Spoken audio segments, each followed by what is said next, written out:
Summer is coming in hot and we've been super busy. I recently went to my 20-year college reunion at Fordham University over the weekend, and it was fantastic. On May 15th, we hosted 15 women at the Ona House in Soho, which was a beautiful art gallery. We followed that up with a dinner of 12 Lady NoKids at a beautiful Italian restaurant. I have done 2 preview nights for the Toronto House, which is a dinner series I'm launching for women who are living their lives without children. That specifically is meant to be the pilot for what could come for the rest of the country, but really gathering the women, understanding what they want from the community and whether this model works for everyone. So it's been a really rewarding couple of weeks, a really tiring couple of weeks, but I'm really excited to watch this community coming together. This week, I want to talk about your green room. So over the last year and a half, as I've been building Lady NoKids, something unexpected has happened. I thought I was creating a community for other women, and I think what I didn't anticipate was how much that community was actually gonna end up shaping me. So every week I get on calls with women doing extraordinary things. They're probably building companies, they're women who are investing in things. I know women who are buying property, owning horse farms, women reinventing themselves at all different ages, 45, 55, 65. And they're taking risks and they're starting over and they're refusing to accept that life has to look whatever, a certain way.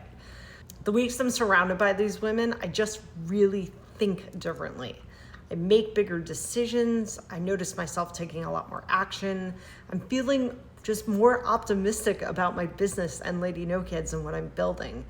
And when I feel more optimistic about my future, I feel that I'm rubbing off on other people in the same way. And it's not that I've solved my problems, it's not because they've given me any magic answers, but it is that proximity, is that people around us shape what we believe is possible. As a business owner, the idea of a green room has become impossible to ignore. When I spend time around people who complain, I just start focusing on obstacles. When I spend time around people who are cynical, I start questioning possibilities. When I spend time around people who are constantly talking about why something won't work, I find myself playing the same idea over and over in my head. When I spend time with people who are building, it's like everything changes. The conversation shifts from why this wouldn't work to, how do we actually make this work? I'm starting to think that's the real reason I've become so passionate about community. And it's not because community always feels good, although I would argue it does. It's not because community helps with loneliness, although it absolutely can.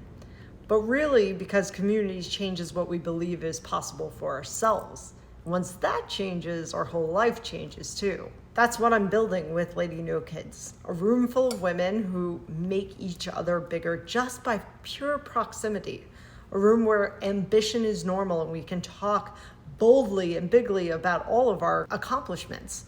It's a room where building wealth is normal, where reinvention is normal, where designing an unconventional life, whatever society says, is normal. Eventually, we all become like the people in our green room. So that room, who is inside that room, is so important.